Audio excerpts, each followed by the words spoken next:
Hey everybody, welcome to Tuesday Night Conversations. I'm Pastor Amos. And I'm Pastor Jasmine. It's good to see everybody. Let's come on in. Come on in. Yes, Check in with us. We've made it to the first day of June. Woo, time is flying. The 6th month of the year, 2021. Hey, Sister Colleen Wynn. Good evening. Good evening. It's good to see you. Good to see you. God is good. Good to see you, Brother Doug. Good to see you, Brother Doug. Yes, it's good to see you. It's good to see everybody. Come on in, share this post. Let's go.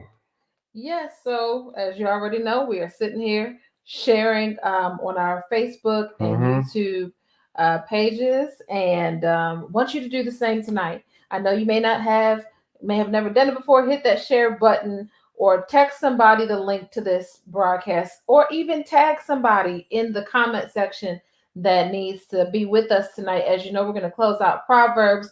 We're going to end talking about Proverbs 31. And there's so many nuggets that we have not been able to pull out and share just yet. So go ahead and share so we can invite others into the conversation, and it'll be very interactive tonight. Yes. Oh, how many are enjoying the overcast of rain and all that stuff for the last couple of weeks? We're not. We want some summer. We want some sun. It was a good taste of it for the other day. I guess on Sunday.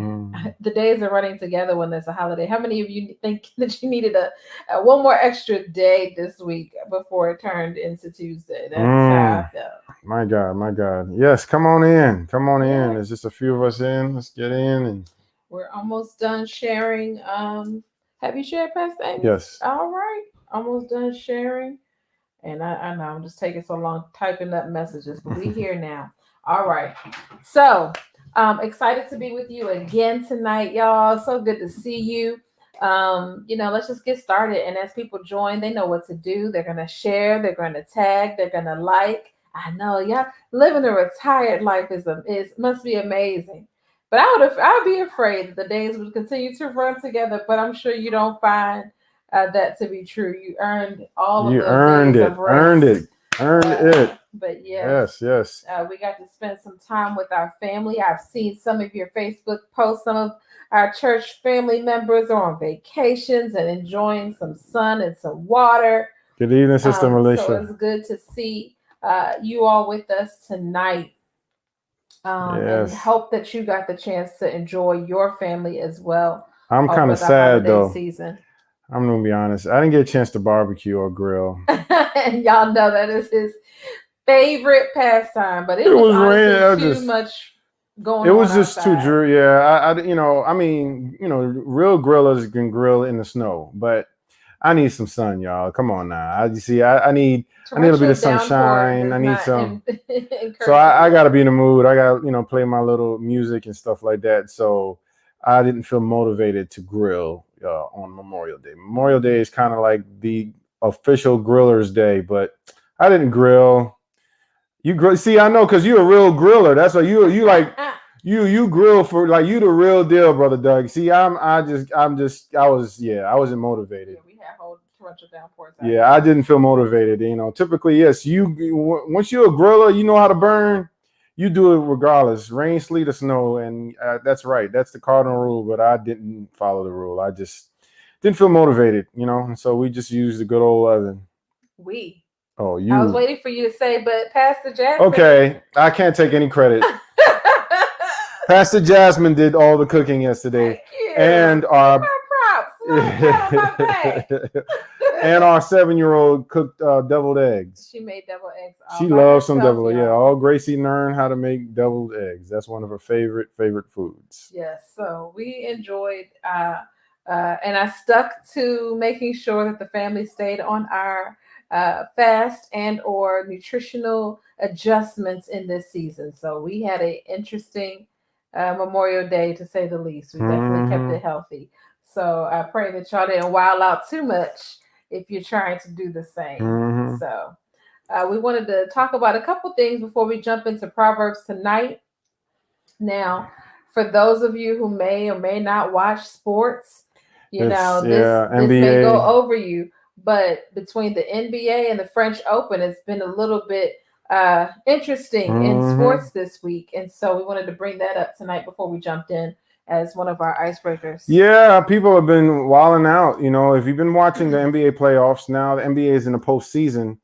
So we've been seeing in the last 2 weeks different now that a lot of stadiums arenas are allowing a certain number of fans in the building.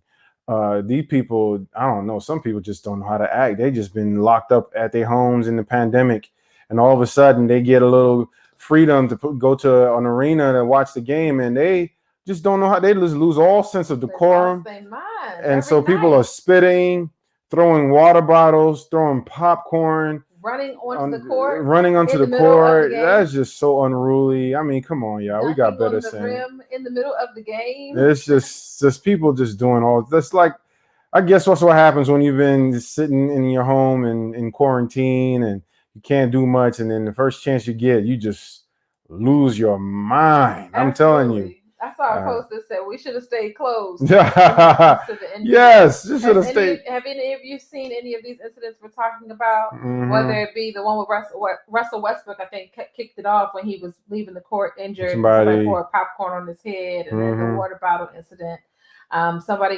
Trey got spit on from the Atlanta Hawks team, and then last night during the Wizards game, the guy ran on the court and was dunking like on the empty rim. Like, it was a whole lot of things going on in the NBA this week. So if you haven't watched the postseason, now you have reason, because although the games are amazing, all you do is shake our head. There's going to probably be some kind of fan interaction that's going to make the news more so than the actual game or series itself. But that has been captivating. But what has been even more captivating is what's her Naomi Osaka, the tennis star. She's still probably in her teens, in 19. She's like an early 20s person. Yeah, and so she's relatively young. So Naomi Osaka, she's like the new up and coming Black and Japanese. So she's Haitian and Japanese, I believe.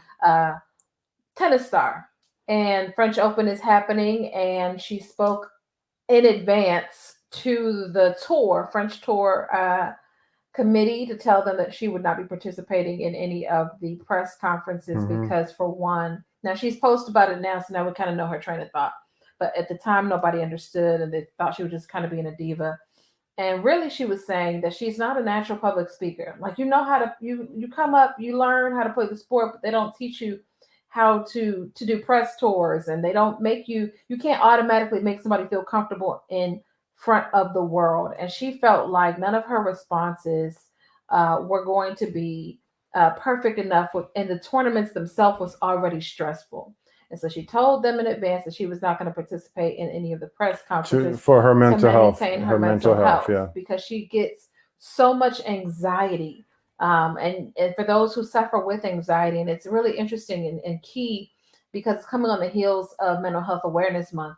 But for those who suffer from anxiety, it can be very debilitating. It can be very, basically, you can just turn it. It's not a good place to be in, and also have to play at, champion level. And so she first sat out of the first, she did like the on the court interview, but then she wouldn't go to the press conference. So they fined her $15,000. And when that story became bigger than the actual tournament itself, she decided to just pull out from the tournament as a whole. And so that was also something that we noticed is like, she felt that she had a great position, but just didn't communicate it well because she didn't, anticipate people having a negative response when she said, I'm trying to protect my peace. I'm trying to protect my mental health. Therefore, I don't want to talk to the world because I need to stay in a nice mindset to be able to play in the tournament. Yeah, well, I think my thoughts on it is, she has an amazing talent. She spent years developing. I think what happens is she never anticipated becoming this, I guess, this famous at this time. You think, okay, I'm going to play. She probably didn't realize how good she was, and she still started beating champions, and it happened fast. It happened so fast that she was not prepared psychologically for that level of of attention. You just love the sport. She just loves the sport. Her family invested so much in developing in a sport. She probably didn't really have much of a social life. To be that good, you have to sacrifice a lot. And so for her, it was more focused on the sport itself. No one taught her how to deal with the other stuff. Like once you're famous and you are champion, all that stuff, it comes with a lot of stuff that nobody speaks about. And for someone who likes their peace and their space a lot, it gets overwhelming when you walk into a stage like the French Open, and you got to deal with this is decades upon decades of tradition. This is they don't care, like they've dealt with, plenty of stars, so they'll pretty much eat you alive. And so you have to make the decision because they're not going to change. So what you going to do? I'm going to protect my peace and my sanity by withdrawing. It's not that serious. I'm not going to lose, because so many people, how many people we've seen that we thought had the greatest life because they're wealthy, they're popular, they're famous, and then behind closed doors, they were struggling. And so this gives us a really look at, wow, like, no matter, that's a great stage. And, so many people, envy that, but they don't really know the cost to that. And she actually even put in a post that she feels herself to be socially awkward. That's why she wears headphones onto the court. She tries to kind of zone out.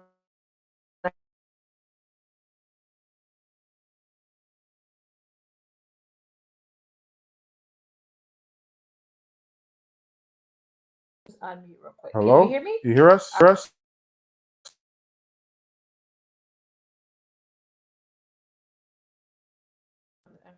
There you go. Hello? You hear us?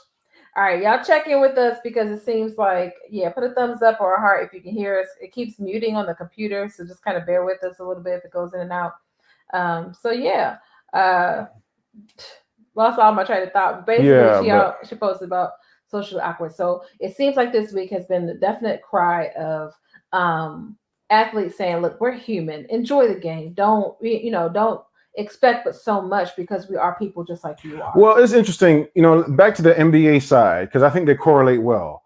Kevin Durant was like, we're humans. This is not a human zoo. This is like, we're humans, like throwing stuff at us and thinking like we're like below, that's having that expectation is not fair. These are human beings.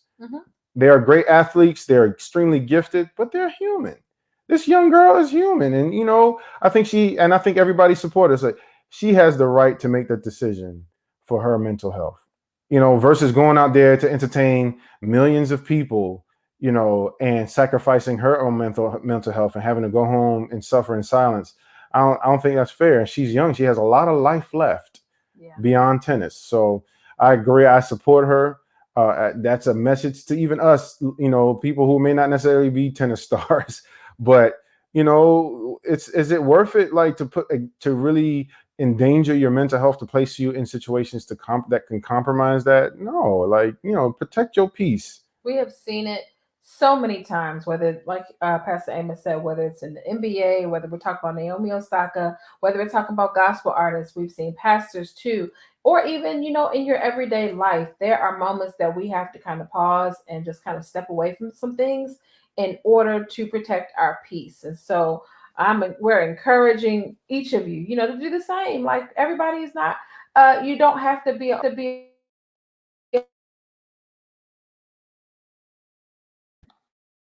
Sorry, it's muting in and out. I think we're gonna have to disconnect the externals, but so you don't have to post everything. You don't have to, be available to everybody. You don't have to have access. Everybody doesn't have to have access to you or your family.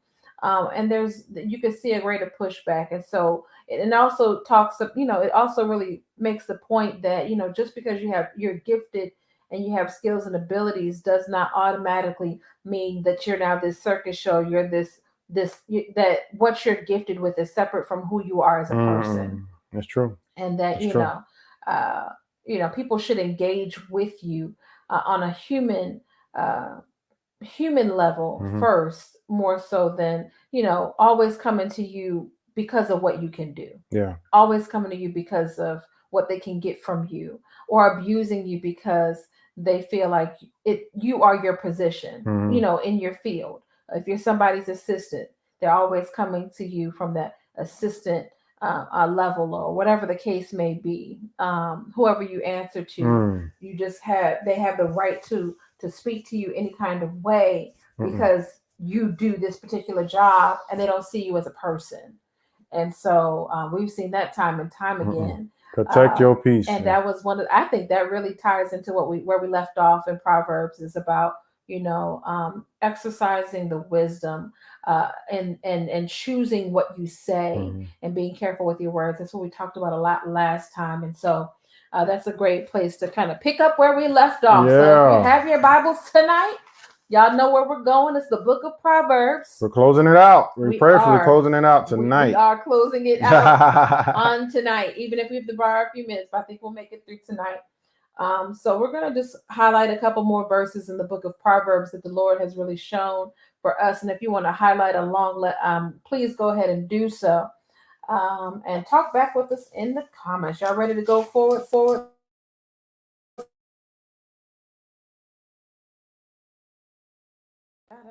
All right. We're going to work through this muting thing here. But bear with us. Go ahead.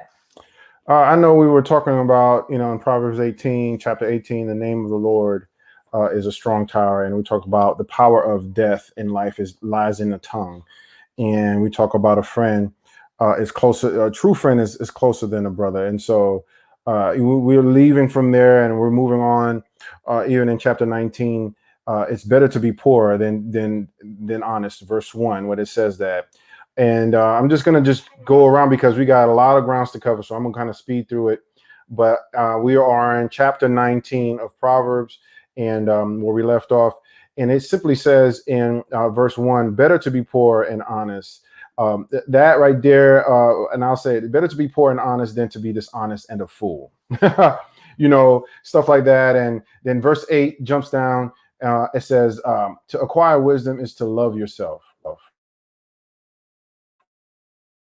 1 second. Yeah, you see, okay, cool. All right. I don't know what's going on, but yeah. To acquire wisdom is to love yourself. People who cherish understanding will prosper. My God, that speaks for itself.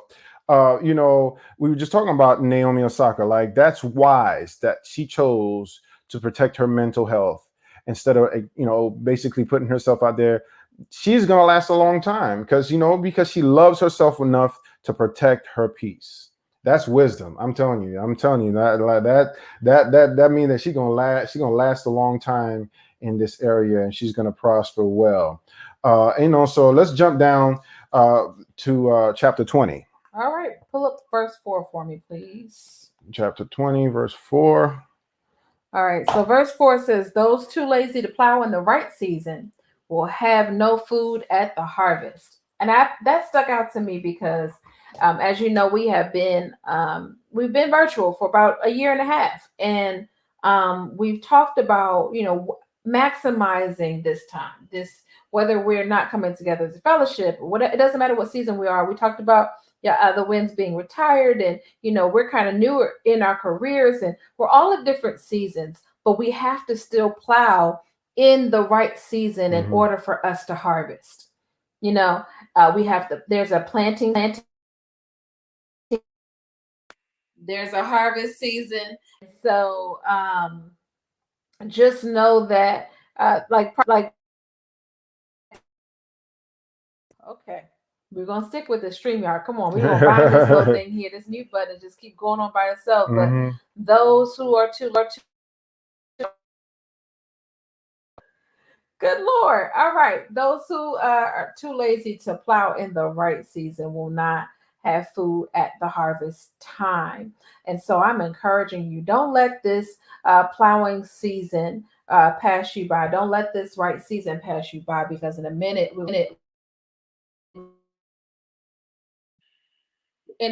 gonna look up and life is going to change. Hold on, bear with me. I think we're gonna have to switch over. Let's keep going. Okay. All right. But yeah, we're gonna have to plow in the right season, family, and we're going to have to make sure that we don't get too lazy in the doing. We Mm. can have this grand old list of things that we need to get done. And at the same time, if we don't take advantage of the right season to get these things done, when we go back or when, life changes or when the pages turn, we'll be right where we left off and we will have no food in the harvest. We will have nothing to show Mm. for the season that God has given us in order to sow and then reap.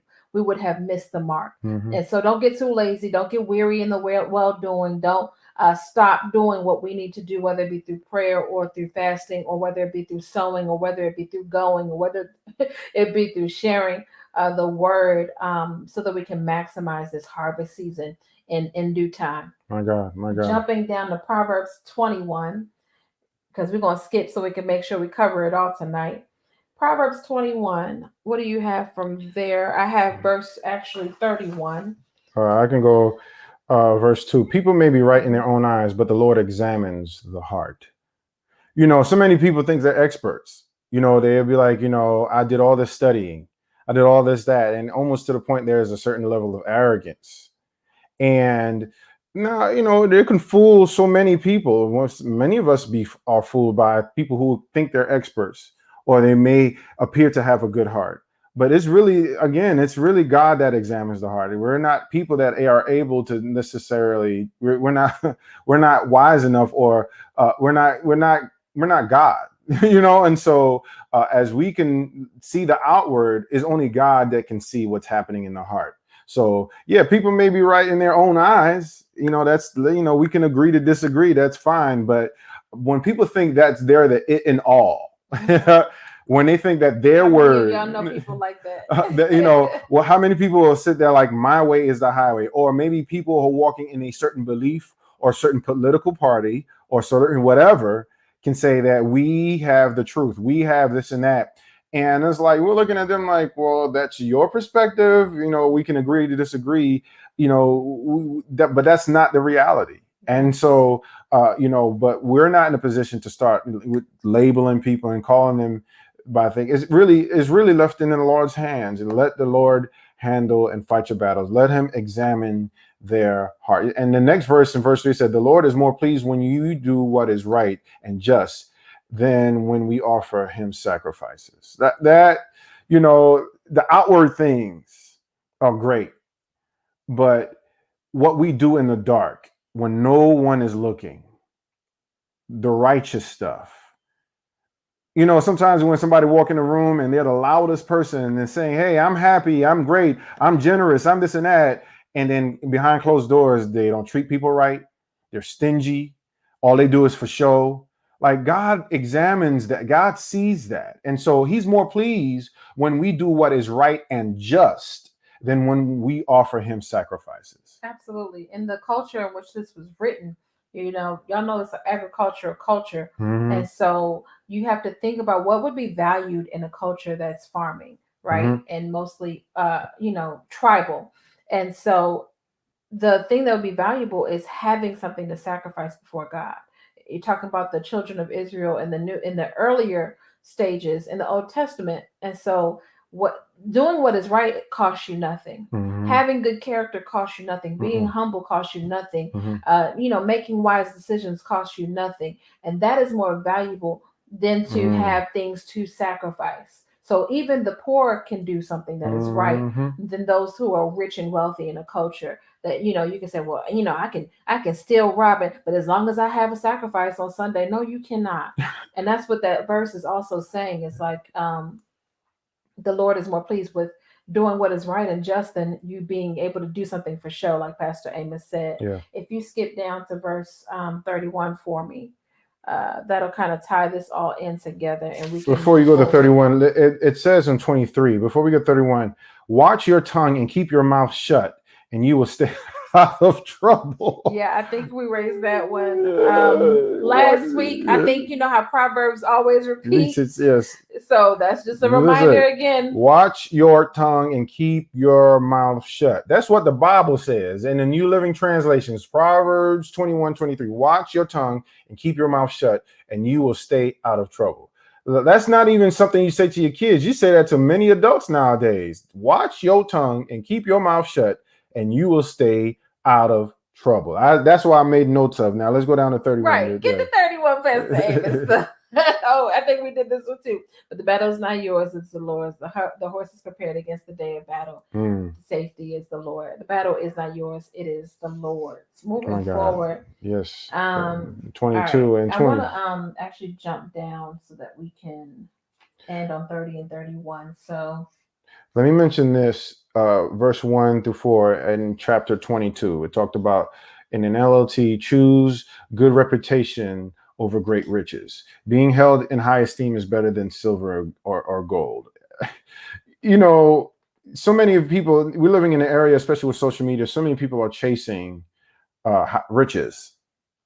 And they're sometimes compromising good reputation.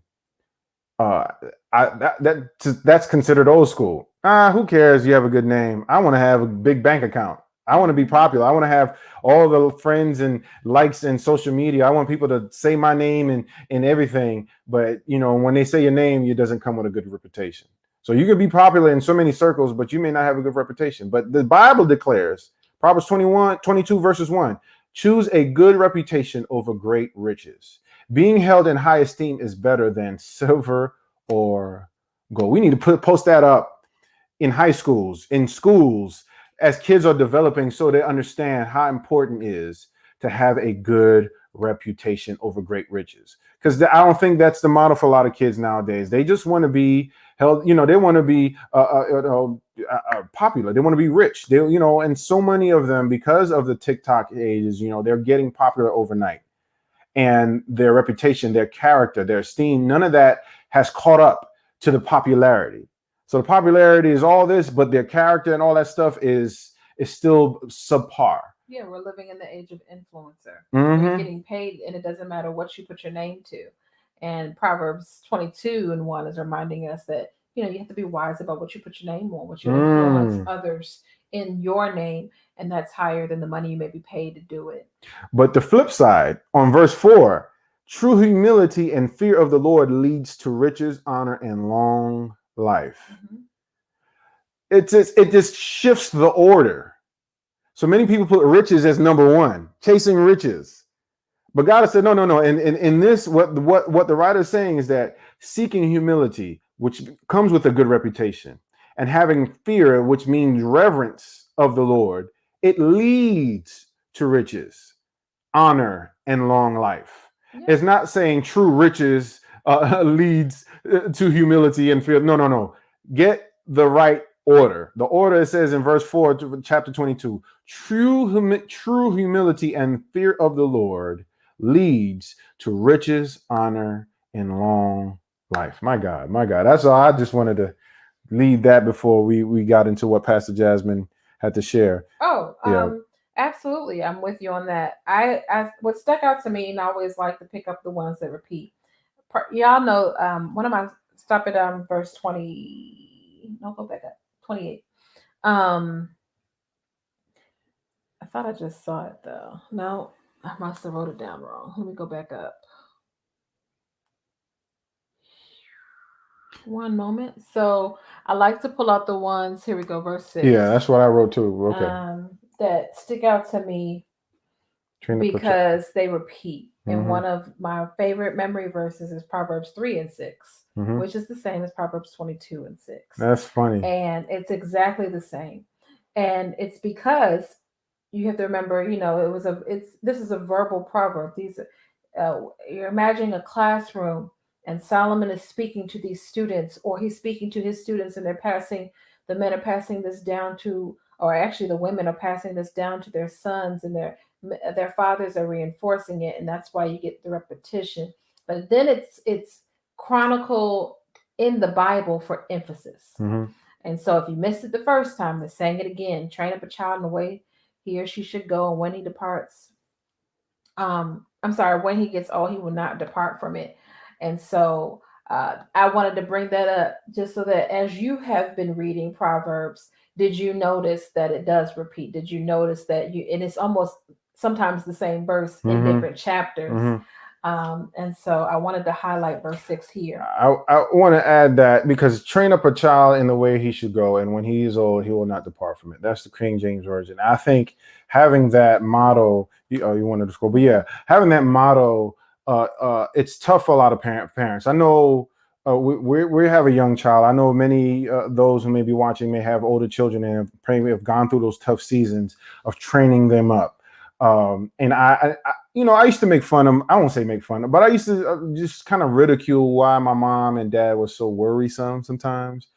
Because they're afraid, like, okay, when we let you go out in the world, we don't know what decisions you're going to make. We want to make sure that you're in the right path. And so they were so worrisome. And I'm like, I'm good. And I see that even with my daughter. Sometimes I'm a little worried, and I'm like, she's like, God, Dad, this, because, you want them to do right. You want them to, their paths to be going the right. So, but the thing is that this is where we have to leave it in the hands of the Lord. We train them up the right way.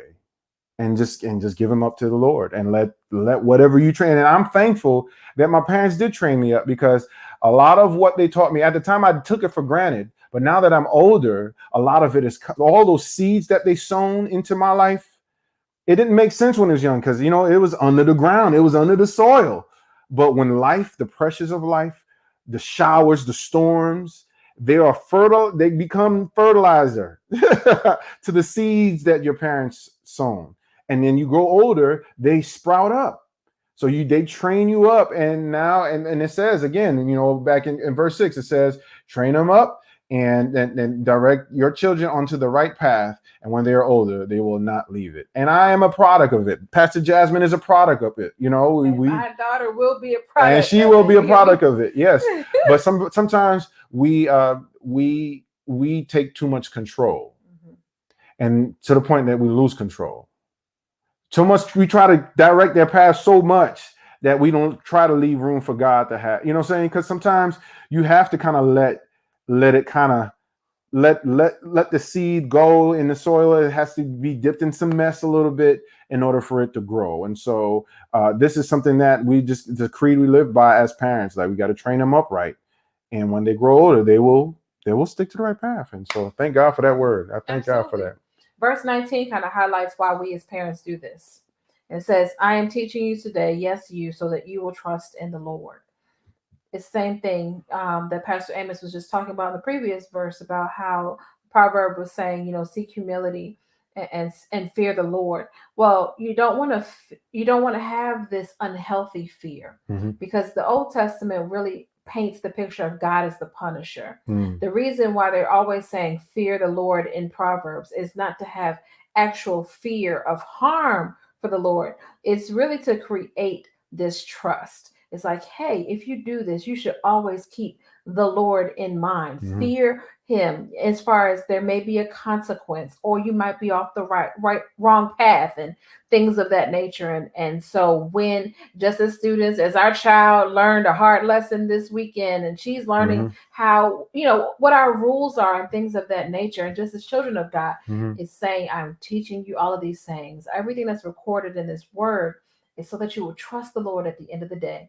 And it's not just in one area of your life. You will trust him when you go out to the field. You will trust him in partnering you with someone in a covenant relationship. You will trust him in the friends that you will make. You will trust him on the jobs that you accept, and in the career path that you choose. You will trust him in the church body that you belong to. You will trust him with everything that you put your hands on. And so that is why these sayings are repeated, so that as the student, you remember them. It's the same way when we learned our ABCs. They came in a song and they made it so easy.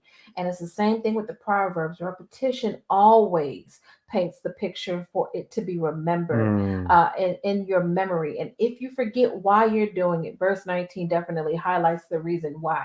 So that we will trust in the Lord. And it will be more than just words say. It'll be actually felt like, gosh, why am I going through this? Oh, I remember Proverbs 3:6. Why am I struggling with my child listening to me? Oh, Proverbs 22:6 says, train them up. Okay, Lord.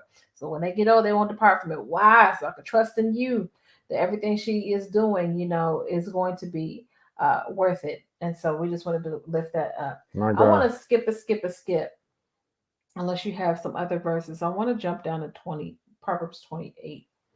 Let me jump to, let me go a little quick through chapter 23, verses 4. It says, "Don't wear yourself out trying to get rich. Be wise enough to know when to quit." What? Wait, hold up. Let me read that again. Don't wear yourself out trying to get rich. Be wise enough to know when to quit. Now, in the King James Version, it says, "Labor not to be rich. Cease from thine own wisdom." Wow. Basically, get out your own way. Mm-hmm. Sometimes, yeah, you wear, we all, so, when they talk about work smarter, not harder, some of us work harder, not smarter. When you mean working smarter, you use wisdom to know when to pull back. When really know, I'm not going to reach this goal, no matter how hard I try. Let me use wisdom and back up, because it's like the more you try, the more you're wearing yourself out. Don't wear yourself out trying to get rich. Be wise enough to know when to quit. That was in Proverbs 23. Now let's jump to chapter 24. Chapter 24, verse 17.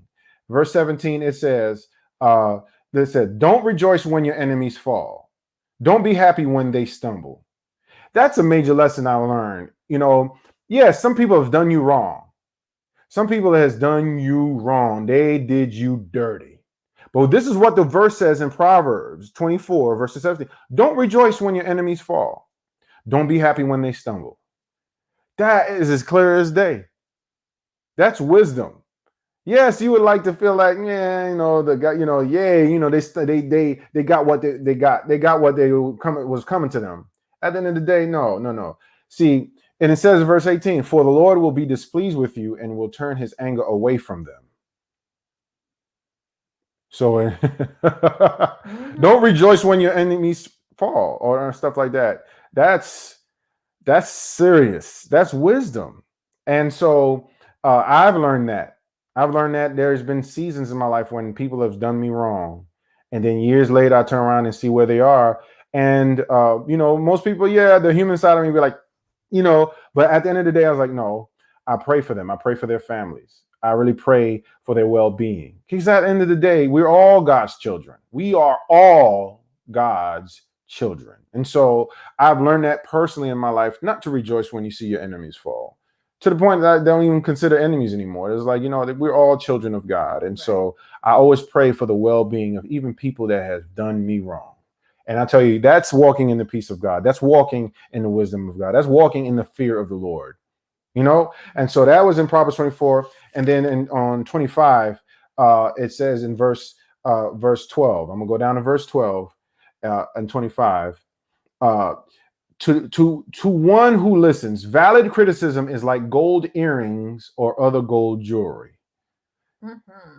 What you think about that? I like that because I said that because you like gold earrings, so I just want to say I don't have any on tonight, but I do. No, honestly, because some of the things that you peeled out of these chapters is exactly what repetition. Mm-hmm. It's going to pull up again. But yes, to the one who listens, valid criticism. So the Bible also talks very much about criticism, or as they put it, let me see here, honest criticism versus flattery. And so the Bible, the Lord honors those who listen to valid criticism. That don't mean you got to listen to everything that everybody has to say about you. It does not mean that you have to listen to people tear you down, but you do have to pause when it's valid. You have to consider the source. And it is like, hearing criticism that is pouring into you and not necessarily tearing you apart. Mm-hmm. There is criticism. There are teachers that God has assigned to you. There are people that are in your life that God has assigned to you to provide literally valid and honest criticism. And you can wear, listen, I can criticize them all day. I can lift them up. I can build them up. I can say, hey, what do you think about this? Well, listen, I really actually think that you should put a little polish on this in this place, or whatever have you, and vice versa. That is the covenant relationships that God has placed in your life through friends, through spouses. And when you listen to the valid criticism, you can adorn that thing like gold jewelry, like gold earrings. You can wear that and you'll be like, oh, people start complimenting you. You can't even take all the credit because you listen to the criticism. You can actually point to the people that have helped you. In choosing friends, I'm always been one, because I had to learn as an adult the difference between constructive criticism and destructive criticism. Yeah, for sure. There's a difference. Constructive criticism versus destructive criticism. I appreciate constructive criticism because it constructs. Mm-hmm. Constructing means putting together. It puts you together. Yeah, you'll be broken down, but you're actually building up something stronger. Destructive is exactly what is destructive. It destroys. It takes away and it never builds back up. You just destroy it.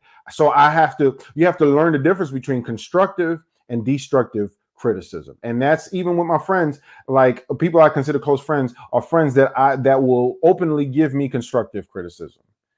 And now, if there's somebody that gives destructive criticism, they are not a friend. They're not somebody I will deal with because, you are speaking death.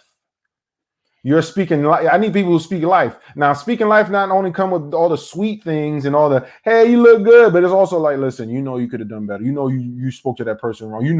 You should have said sorry. That's that constructive criticism. And it's like wearing gold earrings, and that's why I like, because she has a couple gold earrings. I'll be like, oh, they look good, but yes, it's valuable.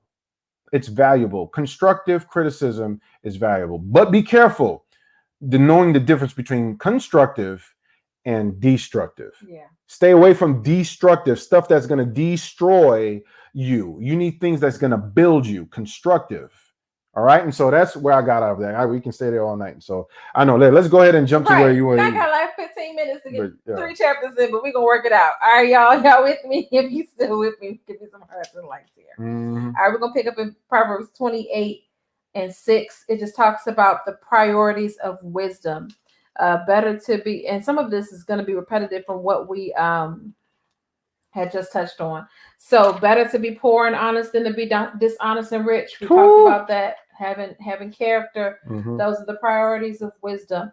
The dangers of greed is found in verse 8 when it talks about integrity. Income from charging high interest rates will end up in the pocket of someone who is kind to the poor. It means that it's the same thing as the verses that talk about first shall be last and last shall be first. It's the integrity that will shine through when if you are not cautious against being greedy. When you come into and greed really does apply to all facets of life. It's not just being money, greedy in the areas of money. But listen, if you can be greedy and selfish with that which you have on a personal level, then you're going to be greedy and selfish with towards God. And so they just want to warn. God is warning us against being the dangers of greed. Then there is understanding, and it talks about that in verse 11. Rich people may think they are wise, but a poor person with discernment can see right through them. We kind of talked about that. So now, my God, now you have this the haughty-taughty, the rich in those either in wealth or those who believe all of what they are spewing out of their mouth. But a poor person, so I told you, doing right and what is just doesn't cost you anything. It's not about the sacrifices. It's not about showing off all the things that you can do in the temple. It's all about, rich people think that they are wise because they have wealth and therefore they have acquired it and know all of what needs to be said. And it could be rich basically high. Yeah, you just high off of what you think. It's not always wealth. It's just you just wise in your own ways. But it's think that you are right. Yeah, you think that you are right all the time. The poor person can discern. And have you met someone who has tried to put on that facade and you can see right through them? Discernment. I mean, the ones that there are people who exist for the gram. Everything looks wonderfully polished. Every time you see them, you ask them how they're doing, and they can respond, "Oh, I'm fine, blessed and highly favored." You meet people who literally put on a show with how they live their life. That's right, Sister Carlene. Yeah. They have no sense. More money than sense. That is so right. Through them, you're like, "Girl, what are you talking about?" Or they sit in the meeting and they think that they know what they're talking. We should do this, and it's like being rich don't make you smart. Because there are a lot of wealthy dummies. I hate to say it. A lot of these millionaires didn't get rich based on their, their knowledge or their wisdoms. Some of them just was at the right place at the right time or made the right choice at the time, but that doesn't mean that they make continual right choices, and so yeah, some of them have more money than sense, and so you cannot equate riches with wisdom or common sense. Absolutely. They're not in the same plane. They do not exist in the same film. Now if you get somebody who has some money and some sense, that's what they call unicorns. Right. Because honestly, some people with some good common sense are wealthy in many other ways than money. Yeah, for sure. And absolutely so, sure. Or they could be poor in their family life and rich in other places. Yes. There has to be a balance somewhere. Mm-hmm. Verse 21 says, showing partiality is never good. Yet some will do wrong for a mere piece of bread. Huh? Wow. It means then the King James says to have respect of persons is not good for a piece of bread that man will transgress. Meaning, bread doesn't cost but what, cents? Mm-hmm. A slice of bread, mere pennies. And you're showing partiality means you are not being just with the decisions that you're making, be offered for money. So it's a metaphor for padding the pockets. In that time, people could bring people before the judge and falsely, they do it now, falsely accuse you of doing something, and for that mere piece of bread, for mere pennies, the person is showing partiality to those that are in positions of judging. And so the Bible encourages us to show justice. We didn't make mention of it because it's something that's still, is still bothering. But they talked about, the massacre in Tulsa with Black Wall Street, and even to this day, no one has been charged. These people destroyed I was listening. They said it was like 1 point something million worth of property. And there's a case pending. Yeah, there's a case out now that people are suing for, basically, yes, at the time for a 1 point something million of property. These people came and destroyed, and they killed over 300 people. And that was still 1 point something 100 years ago. So imagine the value of what Black Wall Street would have been today. And to show partiality is never good. Mm-hmm. For some people to get away with this and other people are suffering from it, that's not God's way. And so this is a perfect time. I've been processing that, when they really brought this Tulsa, the massacre in Tulsa, it really hurts my heart because, it doesn't necessarily get as much shine like it should, because that's sad that so many people's lives till this day saying that the families of those people are still suffering, are struggling from, they haven't recovered. Yeah, they destroy generational wealth. Yes. And this is the 100-year anniversary of it.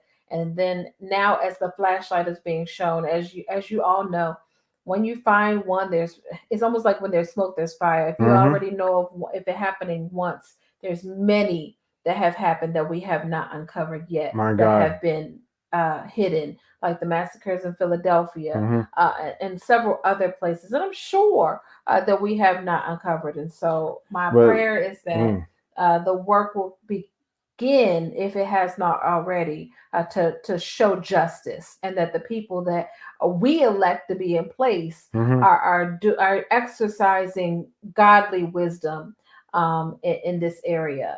So we didn't bring it up as an icebreaker, not because we're insensitive, but it's like one of the hardest things to wrap your mind around. The amount of destruction and generational destruction. It's really hard to wrap your mind around and then bring it up in conversation when it's kind of happening almost in real time as well. The reparations of it. When you imagine, the funny thing is, okay, so you grew up in New York. My family lives there. Your family lives there. But every time, once I found out in history, every time I see Central Park, and as beautiful as it is, every time I see it, I get upset. Because I know for a fact, based on history, that there used to be a Black community. And they destroyed it for a park. So as much as I would love to go to New York and walk around Central Park, there are, there used to be an AME church there. There used to be Black banks there. There used to be Black neighborhoods there. And now it's just trees. Okay. And where is the displaced family and generational wealth? So we have work to do. Yeah. And we pray that our country is going to seek some kind of justice in our area. And it says, verse 22, greedy people try to get rich quick, but don't realize they are headed to poverty. Mm-hmm. And so, yeah, all these people who do people wrong, do a people wrong, try to get rich quick by taking advantage of people and stuff like that. Trust me, they're headed to poverty. Mm-hmm. And so, And then verse 25, actually reading on down, greed causes fighting. It does. Trusting the Lord leads to prosperity. My God. Say that again. Say that again. Greed causes fighting. Trusting the Lord leads to prosperity. Mm-hmm. So at the end of the day, we're living in real time, watching how greed is destroying nations. Jesus. Wars are being. That's what half of our wars are about. Is about greed. We already knew, certain wars were weapons of mass destruction. Greed causes fighting, causes wars across the nation. Trusting the Lord is what's going to lead to prosperity. I like health, yes. and wealth, and family, and love, all the things that we need. So the book of Proverbs is basically shifting the perspective of the chosen people, the children of God, from seeing God as punisher to God as provision. Yes. If you don't leave reading the book of Proverbs from understanding that if I trust in the Lord, there will be provision. He is provider. Trusting the Lord leads to prosperity. There should be no want, no need when you finish. And you should be assured in that. My God. After you have read the book of Proverbs. Listen, it says in the King James Version, he that in the same verse, verse 25, he that is of a proud heart stirreth up strife, but he that putteth his trust in the Lord shall be made fat. So I guess I trust in the Lord because I'm just joking, y'all. Right, but seriously, what be made fat? I mean, to live in the overflow. Mm-hmm. And that's what it's basically saying. If you trust in the Lord, you're accessing the overflow. Put your trust in the Lord. Let those fools over there chase the riches and have no good character. But put your trust in the Lord. Have honor and fear of the Lord. I'm telling you, man, Proverbs is a great reminder. It's great nuggets to live by. I tell you. What you have now, chapter 29? Just one quick verse out of that, just to kind of cap off what we were just talking about, and then we're going to end. So fearing people is a dangerous trap, but trusting the Lord means safety. So fearing people, remember I was talking about how when they mentioned fear of the Lord, fear of the Lord, fear of the Lord, didn't mean actually fearing as in being afraid. It's the fear is also equal to trust, right? So if verse 25 says fearing people is a dangerous trap, but trusting the Lord means safety is the same thing. Trusting people can be a dangerous trap, but trusting the Lord means safety. At the end of the day, put your trust in the Lord and not in people. So I wanted to bring that one up in case you missed that one. The reason why I kept asking Pastor Amos, come on, let's get to the end, let's get to the end, let's get to the end, is because of the fact that the last two chapters of Proverbs are sayings from other people. And if we don't point that out to you, I just don't want you to miss it. So the whole first 29 chapters of Proverbs were sayings from Solomon. And here we are, chapter 30 is saying in verse 1, the words of I think it's Agur, the son of Jacob, even the prophecy. And scholars do not know this name, these two names, Agur, the son of Jacob. Agur and Jacob, this is the only time they're ever mentioned in the Bible. Scholars aren't really 100% sure as to who they are in the genealogy, but they can surmise based on how this was written and when this was written that this is probably out of the same tribe that was the tribe of Massa, the oracle tribe. They're almost like we have oracles. It's the passed down proverbs, words and sayings through the tribes, and this is one who would have been a student, who would have heard the similar wisdom sayings, and therefore they are attributed to the book of Proverbs. And so it seems this particular student, who was Agur, it kind of puts the human side to it. Chapter 30, he's talking to himself saying, all of what you try to teach me in chapters 1 through 29, I missed it. I missed it. I'm supposed to fear the Lord. I'm supposed to have understanding. I'm supposed to have all these things and exercise wisdom and character. All of what you tried to teach me as a student, I missed it. That's how the book opens up in chapter 30. It says, I am weary, oh God, I am weary, I'm worn out, oh God. I am too stupid to be human, and I lack common sense. Jeez. You try to give me wisdom, I lack it. Wow. I have not mastered human wisdom, nor do I know the Holy One. Basically saying, I don't know God. I'm an atheist. I don't understand what you're telling me. You're talking about fear the Lord, fear the Lord. I don't know him. I missed it. So it kind of humanizes it. I always think that there's a story in every chapter of the Bible to kind of say, listen, it's easier said than done. And this highlights it. Everybody's not going to get it the first time you read it. Everybody's not going to receive the information the first time you read it, which is why we're probably going to read this on an annual basis. Everybody's not going to want to receive wisdom the first time you hear it. The same way we don't like to listen to our parents the first time we hear the instruction. And this is an example that's written. It kind of makes us as believers kind of feel like, yeah, I feel you. Because I can say I trust the Lord, but there's some times it's like, okay, I don't know you today. I try to master this wisdom thing. I try to exercise it all the time. Yeah, I have some moments where I lack common sense. Oops, my bad. And that's how this chapter starts off. So I wanted to make sure we highlighted that tonight. Ooh, y'all gonna have to let me borrow like a few more minutes so we can finish up this book. But I wanted to bring that up to you. So y'all go and read chapter 30 on your own time if you have not gotten to 30 yet, because we should be finished with the book of Proverbs. But then it transitions. So 1 through 3 is confessing his inability to know God. Verse 4, that's when God raises the question. But who but God goes to heaven and comes back down? Who holds the wind in his fist? It's basically the poem of God and all that he does to kind of help him. And then verses 5 through 6 is from the teacher's perspective. Every word God says proves to be true. He is the shield to all who come to him and protection. Do not add to his words. Just take him as he is what he's saying. And then verses 7 through 9 is the model prayer for Agur to pray. And as he continues to pray this and learn this prayer, he will then receive the Lord just as he is. So, oh God, I beg 2 favors from you. Let me have them before I die. First, help me never tell a lie. That's the first step in exercising wisdom and character. Second, give me neither poverty nor riches. I don't want to chase after either. Give me just enough to satisfy my needs. Be the provision that I know you to be. For if I grow rich, I may deny you and say, who is the Lord? Because that's what the book of Proverbs has been warning him against. Is saying, riches, riches, riches. All of a sudden, you're too wise to know. I don't know, I'm rushing y'all, but to stay with me.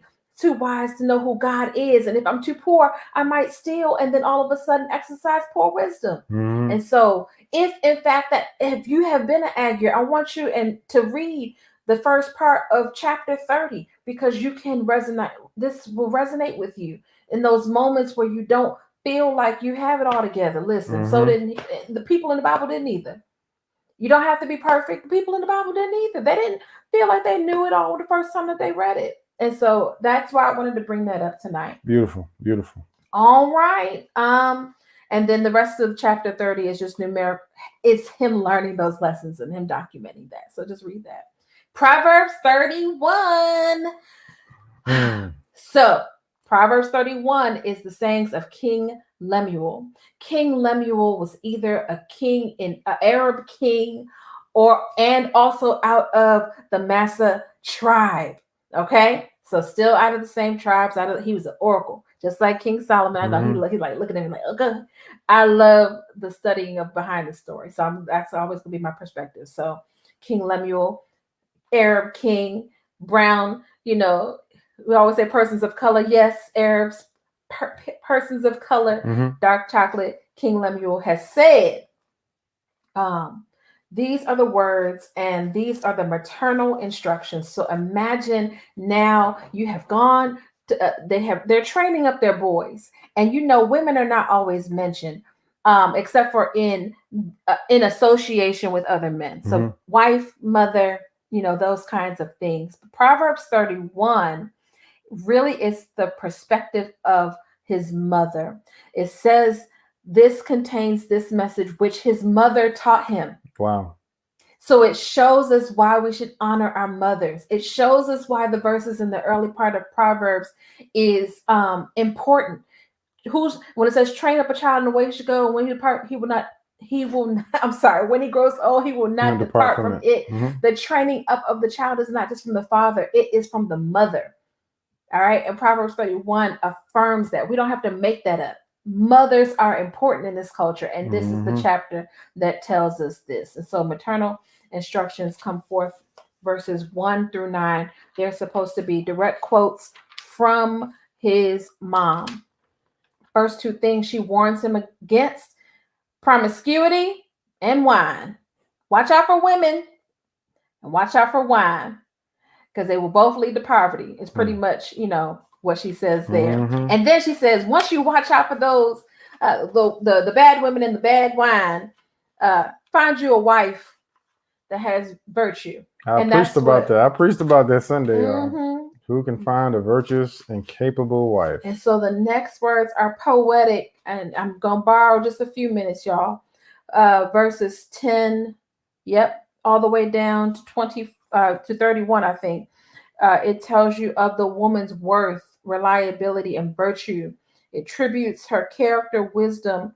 It gives you the attributes of a woman: her character, wisdom, what industry she should work in, and the love and piety she should be shown.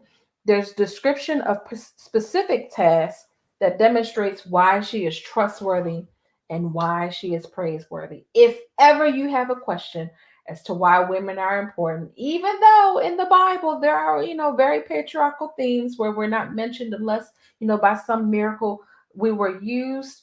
Know that they, even though it wasn't documented often, the culture still very much showed women to be of high regard, virtuous, and then also in this particular context, the only way you find such a woman who you can claim as your wife is by trusting the Lord, because it's the Lord that provides the understanding wife. We learned about that last week.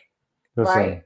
I wrote a song for Pastor Jasmine on our wedding, and it was from Proverbs, talking about, he who finds a wife finds a good thing, and we talked about that earlier in Proverbs. But to do the litmus test for those who may be younger and trying to find qualities in a wife, this right here, verses 10: who can find a virtuous and capable wife? She is more precious than rubies. Her husband can trust her. 1, and she will greatly enrich his life. 2, 3, she brings him good, not harm, all the days of her life. 3. Those are 3 godly qualities you find in a wife. Again, her husband can trust her. Trust. She will greatly enrich his life. Probably through that honest criticism that we talked about. So there's honesty. And then 3, she brings him good, not harm, all the days of her life. Honestly, I thought they said food at first, but I'm so glad it says good.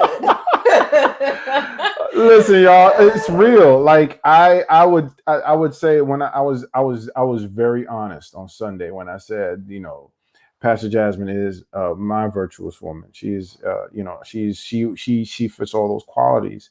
And so if you had any question, men, those young men, especially this month, we're going to celebrate fathers and stuff like that. I can tell you, talk to any man who's been married long enough and tell you, my wife has those qualities, and so it's important, it's important to read the word of God. It answers those questions. I know you have some more. All I was going to say, I didn't get to read specific verses out of Proverbs 31, but you can just tell that, there sometimes women are kind of relegated to be passive, that we don't, men are the household, and that's absolutely fine. But if you see in Proverbs 31, she goes to inspect the field. He may work the field, but she got to inspect it. She's the one who purchases it with her earnings, plants the vineyard. She's energetic and strong and a hard worker. So when we're talking about partnership, just know that your spouse, your wife, that what you're looking for, if you're single, has to be someone who is, as Pastor Amos said before, is a destiny collision for you, who is going to help you work the work together, no matter what field it is. You want to be retired together. I want you to live a beautiful life together. You want to work together and add to the home financially. You got to figure out that thing by trusting in the Lord. Mhm. You got to build a home and a family and raise up your children together. And all of you have to be on one accord. And it can't be something that is like, your spouse is just looking to you to just bring food, even though Mhm. it's to act good. But it's to say, hey, when we go, I think it's still passed down even now. How many of you, in the home buying process, you usually don't go purchase a home without your spouse going in, and we Oh, walk around and like, yeah, it feels like home. Yeah, because the word of the Lord says we the women, we buy the listen, field, we I inspect it. I don't do it just to be as a cop out, but listen, I seriously like I got to check with my wife. Because I know, because she provides the perspective that we may not provide. Like the house that we live in today. I remember the day I walked in it. I felt like it was home, but I said I can't confirm that until Pastor Jasmine walks in the house. And so she was, this is before the pandemic. So she was at work driving around, and I said, "Hey, whatever you're doing, come here and walk, because I feel like we found a home." And it was not until she walked in and she confirmed it, because I was like, even us moving to Dallas, I felt one way, but it was not confirmed until Pastor Jasmine, my wife, my virtuous woman, confirmed, until God spoke to her. So I'm telling y'all, man, it's like, it's good. We could beat our chests as men, like, no. But listen, I'm nothing without her. I'm only just Amos, And so my destiny, my purpose wouldn't have been where it's at today if our purposes didn't collide. I talked about purpose collisions. Look, go back to last week. We talked about how to find the right woman. When you see, many of us grew up with the understanding, like, okay, I'm not whole until I meet my wife. I'm not whole until I meet my husband. I'm not whole. No. You better be whole before you meet your wife. When I mean by whole, not perfection. And Pastor Jazz emphasized that, not perfection, but there is a certain passion. There is a certain pursuit, purpose. These P's, passion, pursuit, purpose. Pastor Jasmine was walking in her purpose when we decided to be together. I was in my purpose. And then when we became friends and we started courting and all that stuff, we realized our purpose were colliding. There was this collision. Now, we're not necessarily in the same field. Now we're pastoring together. We didn't see that 10 years ago. But seriously, like, But we we realized, compliment each other like peanut butter and jelly. yes. As they all say. And so, you feel the same way about your significant other. And And so, just to kind of end tonight, verse 30, the last two verses of Proverbs 30 and 31. Charm is deceptive. Listen, you can flirt all day if you want to. Beauty does not last. Listen, wrinkles will come. But a woman who fears the Lord will be greatly praised. So remember what that means. But a woman who fears the Lord will greatly be praised, meaning a woman who trusts the Lord with everything. Listen, greatly praised. Beauty is for those who are just based beauty on just the outward, that you're men, that's not the way to go by it. Beauty is not only just outward, but it's inward. As gorgeous as my wife is outwardly, she is beautiful on the inside. She is more precious than rubies. And I'm not just doing the gas up and get some points, but like, for real, Pastor Jasmine is really a beautiful woman. And not just outwardly, but inwardly, like she's really she's beautiful. So like it's important. Charm is deceptive and beauty does not last. The beauty they're talking about is the outward beauty. So don't base your decisions based on the outward stuff, not on the temporal stuff, the charm. It's deceptive. I chose my wife knowing that what's my future? What our future? Can our futures collide? Can they coexist? And I'll challenge the women to do the same. Mm-hmm. It's not always about the six pack, tall, dark, and handsome. Even though you are all of those things. Listen, I'm just saying that beauty will fade. Listen, and I'm fortunate because I'm not the size I was 10 years ago. So I mean, I'm rare because I look like I'm back almost to the size I was in high school. So Pastor Jasmine made a good investment. Praise the Lord. Amen. Verse 31 says, "Reward her for all she has done. Let her deeds publicly declare her praise." It is so interesting how all of Proverbs were lessons to men and were about men. But at the end of the day, it ends with praising the woman that the let Lord her has given deeds you. publicly declare And her praise. so Wow. just remember there's a balance. Just remember that the Lord is trying to show us that this is the season where we're going to exercise wisdom. Think twice before we speak. We're going to really seek and or fear the Lord about what it is that we are doing and how we can improve in our all of our relationships. Some of us may not be married, and that is okay. Some of us may desire to be married. Now you know what to look for, and whether or not you should be actually looking or just praying that God provides. And then some of us just may be in that season where, single is okay. While you're single, what are we working on? How are you improving your character? How are you exercising your integrity? How are you exercising justice? And all of the things that we were not able to lift and highlight. All of those things God is saying in this season through the book of Proverbs. Uh, that not only is this information for you to retain, just as it was passed down from tribe to tribe, generation to generation, mother to son, father to son, teacher to student, we are to still exercise those same gifts and instructions. And so, as we have sat here as your pastors, teaching and walking you through some of these things, our prayer is that you are doing the same. That say, you can, that you can turn to your child in normal day conversation and say, through Tuesday night conversation, the Lord reminded me of these things that I need to share with you before you go to work tomorrow, before your kids go to school, before your kids go to camp, before your kids go to work, before your grandchildren come over. As you're praying over them, just remember the words and wisdom and sayings, and pick. If you don't have all the words to say, know that the book of Proverbs is so rich with so many things that we need to share with our next generation and continue to share and be the oracle of our families, that we're able to not only, as we are studying the word and remembering the word and writing notes and sharing with you, we're becoming the oracles of our family to be able to share in our own language and way what it is that God wants us to do and how they want our family to go forth. My And God. so we want that to be the same for you. Beautiful. Mhm. Beautiful. Oh, All right. Well, look, thank you for letting me borrow those extra 10 minutes to kind of share with you tonight. Want to give you the opportunity to so listen. God is blessing our church family. And we want you to continue to sow each and every single time that we get together.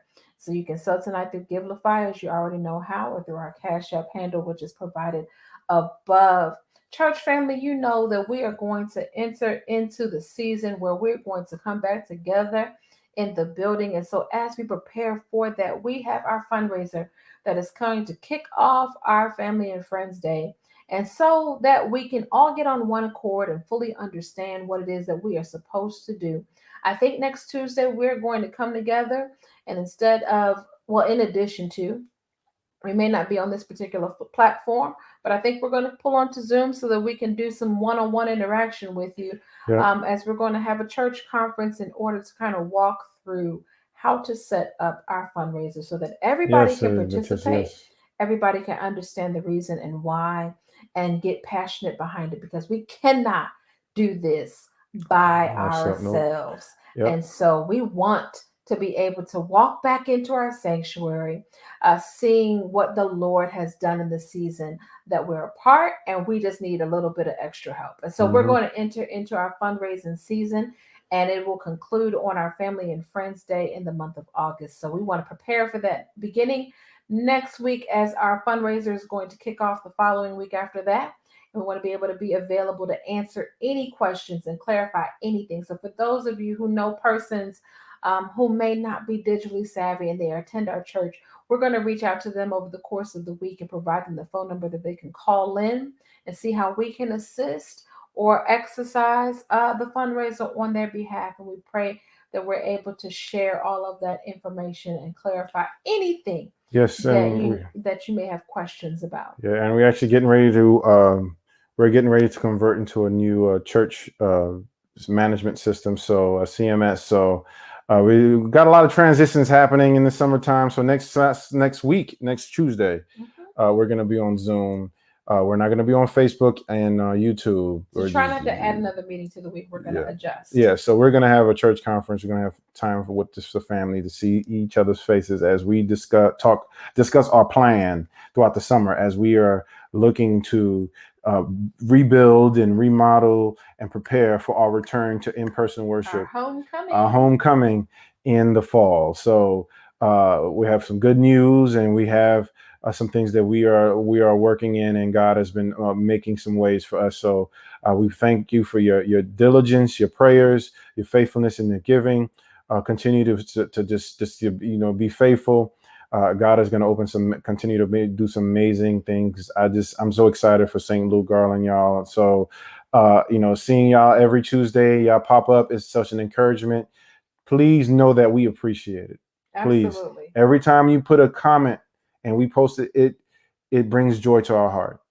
So please don't think we don't appreciate it. We appreciate every single one. every Sunday. Every time you pop up on Facebook and on YouTube, every Sunday, we see it. We see it, and we appreciate it. Yeah. Please know that. Every comment, every like, every view, we appreciate it. Yeah. Thank you. Thank you. Thank you. All right. Love y'all with the joy of the Lord. We will see y'all again Sunday, 10:30 a.m. Central. And then, of course, next Tuesday will be our church conference, and we will send that information out as we always do through email and telephone, and make calls as necessary. So make sure that everybody is engaged and involved. We love y'all. Thank y'all. Have a good night. Enjoy your week, and we will see you Sunday.